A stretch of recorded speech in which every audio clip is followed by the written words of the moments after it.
What's good? It's that boy T. And this is in my opinion, you know what I'm saying? And this is the channel where, we talk about culture, politics, and everything in between. So we basically cover the whole spectrum on here. I talk about whatever I feel like talking about. So don't try to put me in a box, all right? How y'all doing today?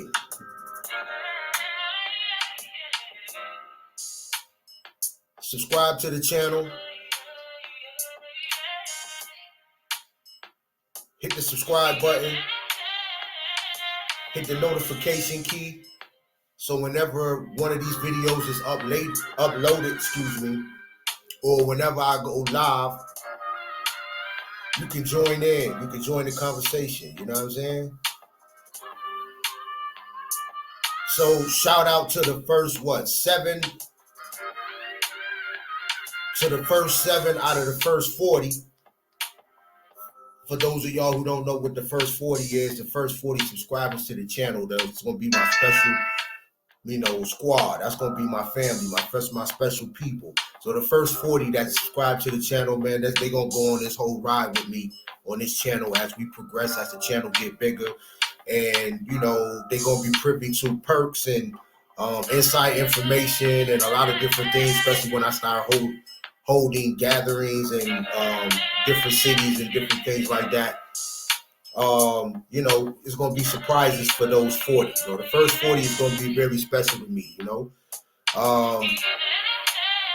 So with that being said, Joe, hit the subscribe button, Be a part of something bigger than yourself. Won't cost you nothing. All right, so with that being said, what we talking about today? This is another one that's near and dear to my heart. Yeah, it's near and dear to my heart, folks. You know what I mean? What is that? Well, we're going to be talking about rap music today. And we're going to be discussing whether or not rap should be banned. Should rap music be banned? Should we start a petition to ban rap music? Dead serious. That's a question that I'm asking. Should this be something that we should be looking into? So today's topic being rap music and the effect that it has had on our culture, on our people, and whether or not it's progressive or whether or not it's counterproductive. We'll put it that way, right? So what I'm going to do is I'm going to start off with this here. I'm going to start off with this right here. Give me a second.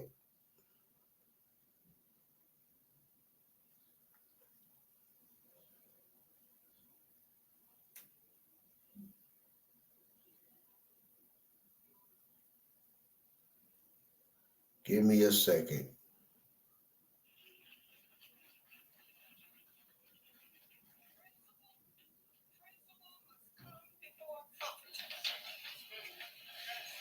A year ago, I established the National Political Congress of Black Women's Entertainment Commission, headed by Dionne Warwick, Melba Moore, Terry Rossi of Billboard magazine, and Vaughn Alexander, our director. It had one primary goal: the task of examining and developing strategies and solutions for reshaping and maintaining positive images to preserve the dignity and the heritage of our youth. Instead of continuously exposing our youth to negative media that distorts their images of male-female relationships that undermines the stability of our families, communities, and nation by encouraging violence, abuse, and sexism as acceptable behaviors, and perpetuates a cycle of low self-esteem of African American youth. Thus, images that degrade our dignity and are an insult to our children, our families, and communities concern us too. And that includes all this gangster rap and misogynist lyrics. Music that glorifies and promotes violence with guns, knives, or drugs, and denigrates and defames women. And with the release of Snoop Doggy Dogg's debut album, Doggy Style, that includes artwork that is nothing but pornographic smut, available to any child to go in and buy with the album and with a record. That has got to stop. If you want to know why I'm on the warpath, when I saw this, I said, that's it. We march again. And we're going to keep on marching and demonstrate the truth.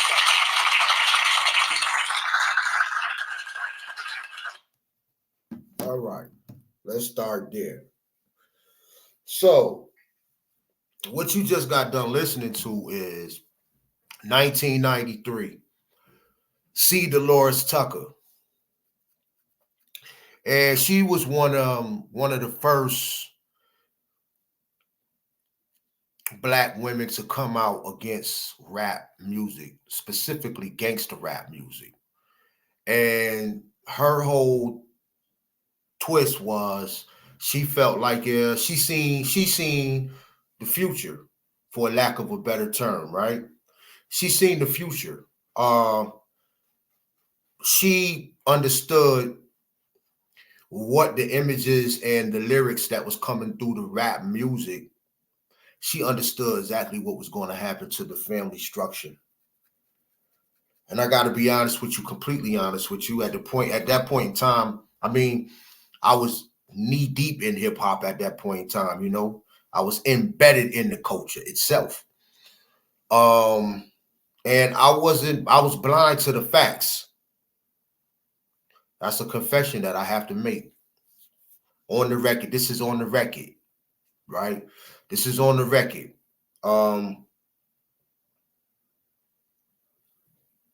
was blind to the fact of the reality of the danger of rap music and what it was actually doing to the community. I thought it was just like, you know, it's just another rebellious moment as a youth where you just rebel against the authority. You know what I mean? Because we that's what hip hop is. You know, if you really want to know what hip hop is Generation X's rebellion against society. You know what I mean? And we came up with this hip hop thing, right? And we created a whole thing out of that thing. You know what I mean? But as genius as it was, and as godly as an event that hip hop was and is, because let me concede.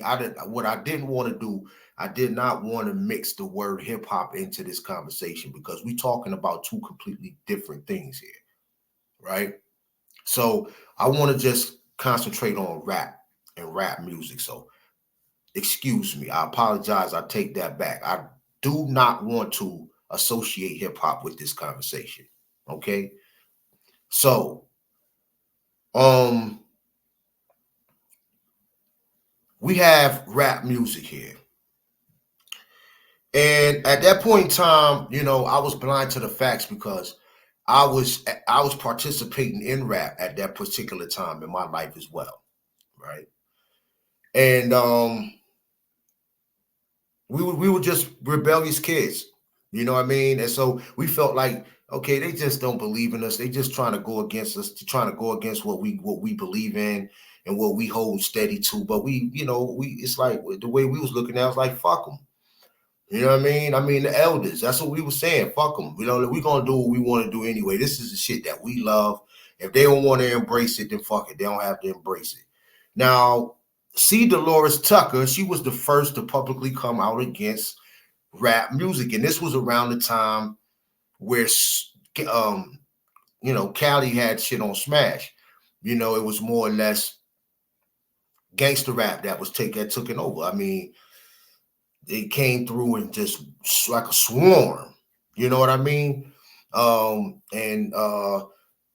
it took over the rap scene, gangster rap. That took over. Prior to that, we had a lot of conscious rap, a lot of rap. Now we had what we considered to be hardcore rap. See, that's what it was. That's what the genre was called back in the beginning. It was just like hardcore rap.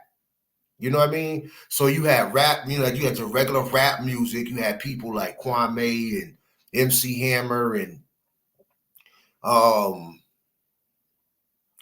countless others, right? Countless others that was rappers. You know what I mean? Like they were rappers. But then you had your hardcore rappers as well. Your Snoop Dogg's and your Dr. Dre, Eazy-E, and MC8 and DJ Quick and all these guys. Spice One, all these guys that's come from the West Coast. Too Short. I mean, they had shit on Smash. They had the game on lock, right?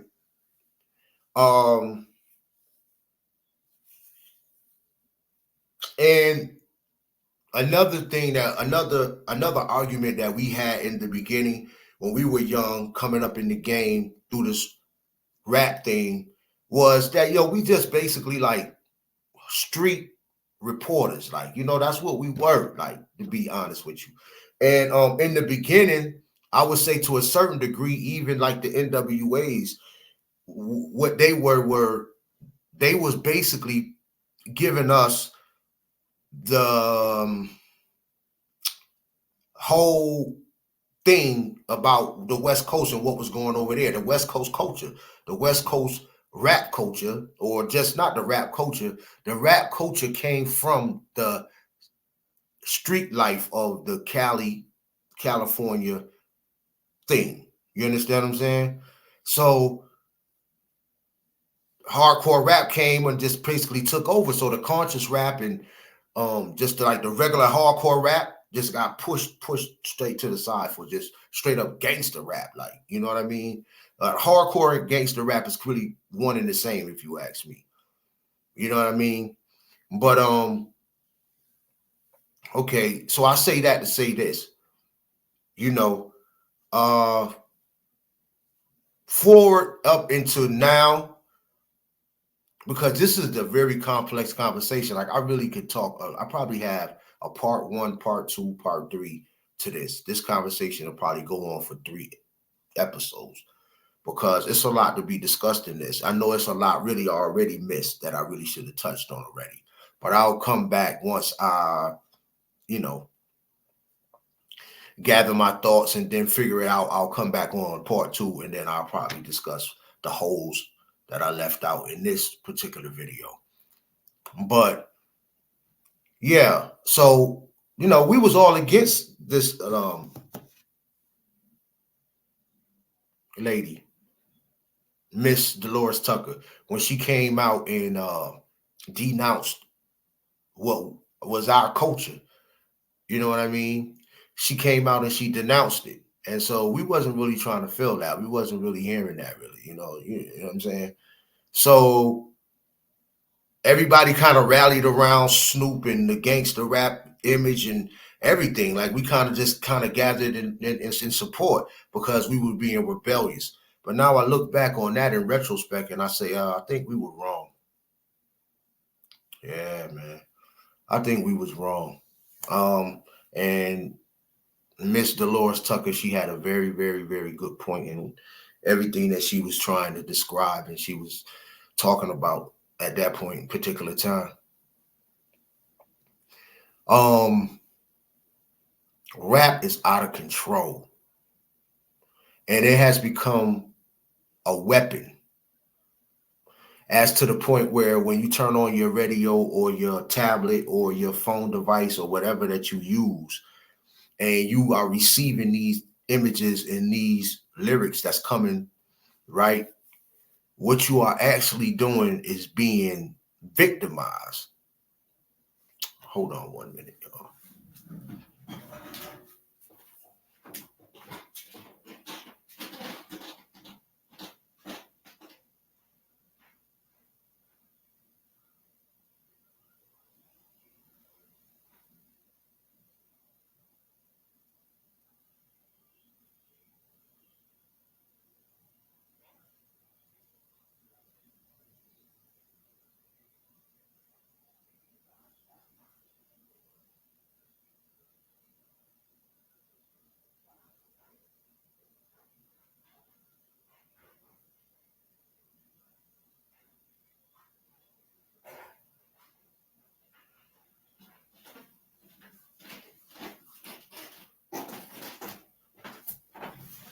All right, I apologize. I apologize for that. But again, like I was saying though, what you actually is being is victimized, right? Um, it's like somebody holding a pistol up to your head, ready to blow your brains out. That's what the rap has become. And I say this, I hesitate to say this, you know, I hate to have to be the one to say this. You know what I mean? But it is what it is. And now it's time to be more concerned about the babies and more concerned about the community and more concerned about you, the person that's listening and watching this right now. It's time to be more concerned about you than the image of rap and rap itself. And it's come to the point where now I'm asking the question, should we ban rap music as a whole? Should we come together and protest against rap music and make it a point of inference that we dispose of it and get rid of it? What do you guys think? That's my opinion on rap music. Rap music has become disgusting. It's downright just the worst thing ever. And it's not productive at all. It has no purpose anymore in the society. None whatsoever. Just a bunch of redundancy of the same message that's telling you, female, to be a whore and a slut and to go out and look for people who aren't your fathers to be your father and look for things that you should not be looking for. This is what the message is programming you to do and how you to be. Fly over and get fake this and fake that and fake this and fake that. We got to understand, man, that it's time to reprogram now. It's time to understand what has been done and be smart enough to reprogram, you know, back into what's really, really, really real. And when I say what's really real, I mean what's going to benefit. See, we getting to a point in life where it ain't about black, white, Asian, Puerto Rican race. It's not about race anymore. We getting to a point where this thing is so grimy and dirty and disgusting to where we have to just I gotta pull a quote from the brother Mr. Martin Luther, right? And say content of your character.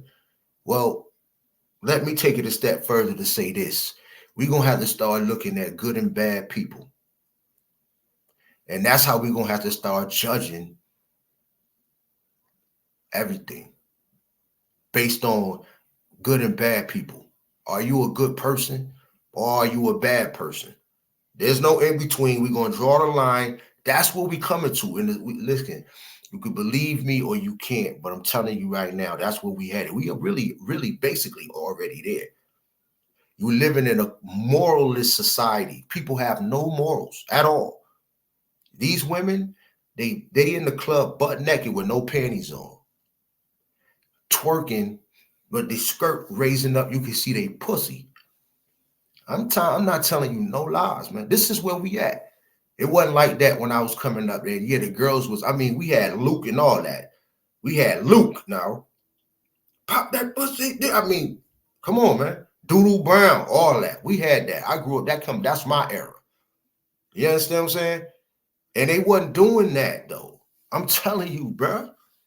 Yeah, they had little skirts on and whatever they had on, you know, they did their thing. The freaky girls did their thing. But listen, nowadays, bro, they walking around with no panties on.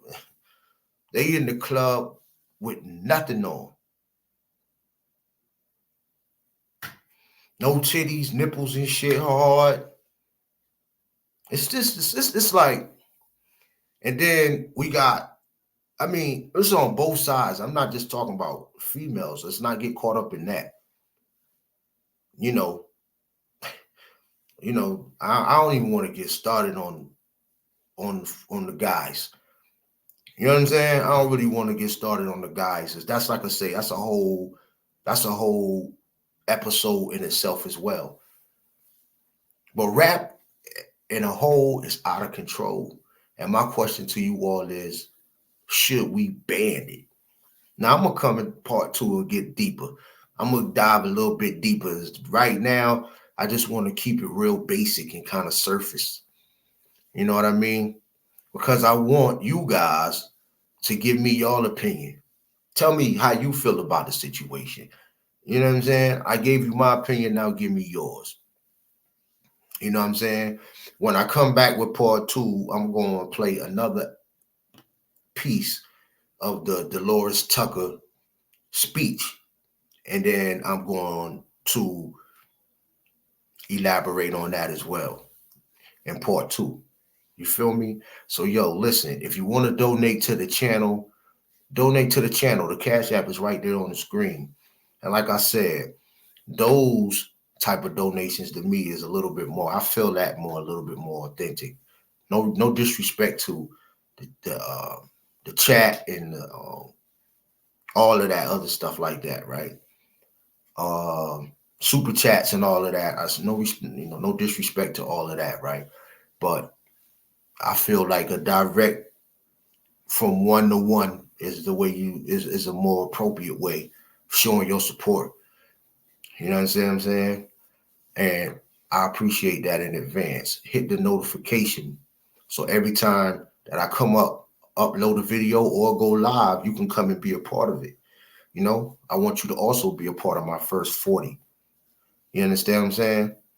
So, yo, with that being said, man, I'm going to go ahead and ski on out of here. Y'all know what my slogan is, too. You understand what I'm saying? Each one, teach one. Give it away, because it ain't yours. So, with that being said, I'm out, yo. 1,000.